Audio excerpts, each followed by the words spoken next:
ദുഃഖമകറ്റി ആത്മാവിനെ സന്തോഷിപ്പിക്കുകയും ഹൃദയത്തെ ആശ്വസിപ്പിക്കുകയും ചെയ്യുക. ദുഃഖം അനേകരെ നശിപ്പിച്ചിട്ടുണ്ട്.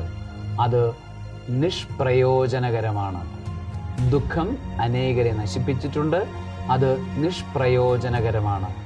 ദുഃഖം വേണ്ട എന്ന് വീണ്ടും വീണ്ടും ദൈവവചനം നമ്മളെ ഓർമ്മപ്പെടുത്തുന്നുണ്ട്. അതുകൊണ്ട് ദുഃഖത്തെ മാറ്റിവെച്ചുകൊണ്ട് ആനന്ദത്തോടുകൂടെ, ആത്മാവിലുള്ള, പരിശുദ്ധാത്മാവിലുള്ള ആനന്ദത്തോടുകൂടെ നമുക്ക് ജീവിക്കാം.